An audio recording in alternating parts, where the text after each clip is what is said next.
नमस्कार, news circle में आपका स्वागत है। मैं हूं योगेश मिश्रा। सर्दी की दस्तक होते ही प्रदूषण या स्मॉग का जो ग्राफ है वो बढ़ने लगता है और खासतौर पर बीमारियां अभी इस दौर में बढ़ने लगती हैं।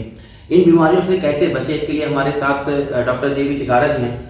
सर, सबसे पहले तो ये बताइए कि प्रदूषण बढ़ने के क्या मुख्य कारण है। हालांकि जब सर्दी बढ़ती है तो स्मॉग का खतरा भी बढ़ने लगता है, स्मॉग का स्तर भी, प्रदूषण AQI बढ़ने लगता है। निश्चित रूप से AQI बढ़ जाता है। जो आपका जैसे टेम्परेचर कम होता है तो जो पार्टिकल्स होते हैं वो कंडेंस होते हैं और वो AQI बढ़ जाता है, जिसमें विशेष रूप से फर्क पड़ता है सांस के रोगियों पे। इसलिए बहुत ज़्यादा जागरूकता की जरूरत है। जो सांस के रोगी हैं, जिनको एस्थमा है, क्रोनिक ब्रोंकाइटिस, COPD कहते हैं, क्रोनिक और ऑब्स्ट्रक्टिव एयरवे डिजीज होते हैं, उनको ख्याल रखना होता है।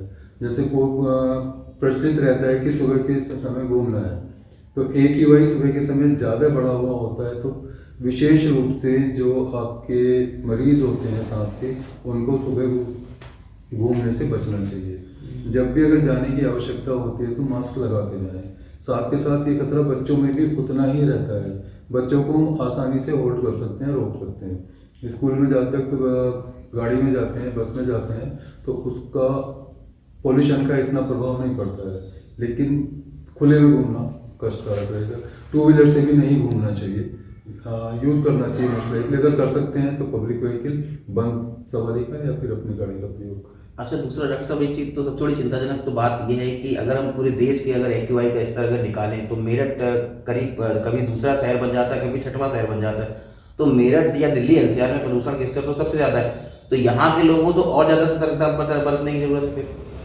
सतर्कता बरतने की तो सब जगह आवश्यकता होती है, लेकिन ये दूरगामी प्रभाव जो हम प्रकृति के साथ छेड़छाड़ करते हैं, कंक्रीट के जंगल हो गए, ग्रीनरी कम हो गई है। जो हमें प्रकृति, जो ग्रीनरी जो होती है, वो हमें बहुत चीज़ों से बचाव की, प्रदूषण से बचाने का वो करता है, हमें बचाता ही बचाता है। और ये जो स्मोक होता है डॉक्टर साहब, इनसे बचने का कुछ घरेलू नुस्खा बता दीजिए कि जो लोग जिन्हें इससे सांसों तरीके की बीमारी नहीं है, लेकिन फिर भी जब वो ओपन फ्लोर पे जाते हैं या खुले में जाते हैं तो खांसी आने जैसी हाँ, जो एकदम है, जो डॉक्टर ने, जो सांस के मरीज होते हैं उनके डॉक्टर ने जो इनहेलर बताया होता है, कोई दवाइयाँ होती है, अगर एकदम सांस फूलता है, किसी को दिक्कत आती है तो तुरंत वो दवाइयाँ लेनी चाहिए। घरेलू नुस्खे जो आयुर्वेद के चले आ रहे हैं, काढ़ा पीना है, गर्म पानी का प्रयोग करें, सुबह से शाम तक अगर पीना है तो गर्म पानी का प्रयोग, ठंडी चीज़ों का प्रयोग ना बचें। तीखी चीज़ों से बचना बहुत ज़रूरी होता है।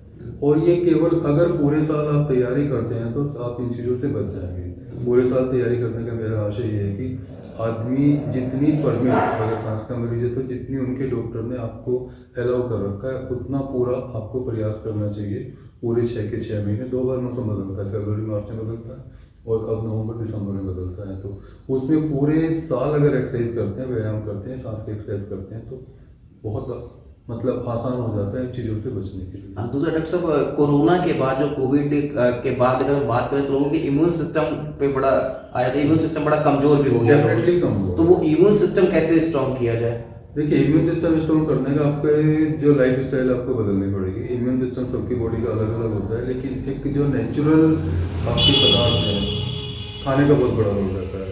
आजकल सामान्य रूप से टॉपिक बदल रहा है, प्रदूषण से अलग हो रहा है। हम लोग जो प्राकृतिक चीज़ें उनको छोड़ के, जो बच्चे हैं अभी से खाना शुरू कर दें, 9-10 साल से पिज़्ज़ा खाते हैं, कोल्ड ड्रिंक पीते हैं, ये सब जंक फूड खाते हैं, तो उनका लॉन्ग टर्म में दुष्प्रभाव रहता है, इम्यूनिटी नेचुरली कम होती है।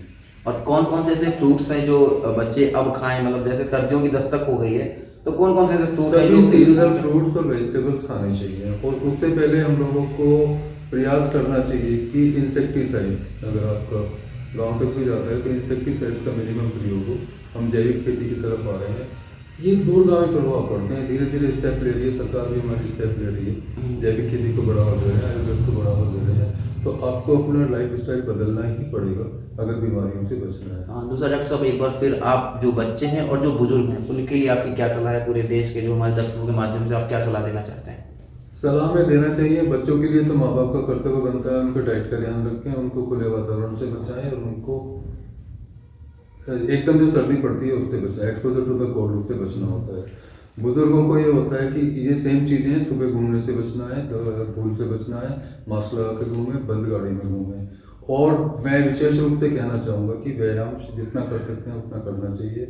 एक हफ्ते में 7 दिन होते हैं, 5 दिन आपको जब बीमार हैं उससे पहले इतना करना चाहिए कि इतनी तेज चले या रनिंग करें अपनी सामर्थ्य के अनुसार, जिससे कि आपका सांस फूले और आपको बैठने पड़ जाए, आपको पसीना आ जाए। तो इससे फायदा होता है कि जब भी हम एक्सपोजर टू द पॉल्यूशन होता है, एक्सपोजर टू द हाई एक्यूए वाले हिस्से होते हैं या कोई कार्डियक प्रॉब्लम होती है, तो उससे हम हॉस्पिटल जाने तक बॉडी हमारी झेल लेती है उस चीज़ को। इसलिए व्यायाम बहुत ज़रूरी है। बहुत ज़रूरी। तो निश्चित तौर पर डॉक्टर साहब का यही कहना है कि आप व्यायाम करेंगे तो फिट रहेंगे, और फिटनेस के लिए व्यायाम बहुत ज़रूरी है। अभी के लिए फिलहाल इतना ही, अगले किसी एपिसोड में फिर नई शख्सियत से मुलाकात करेंगे, तब तक के लिए नमस्कार।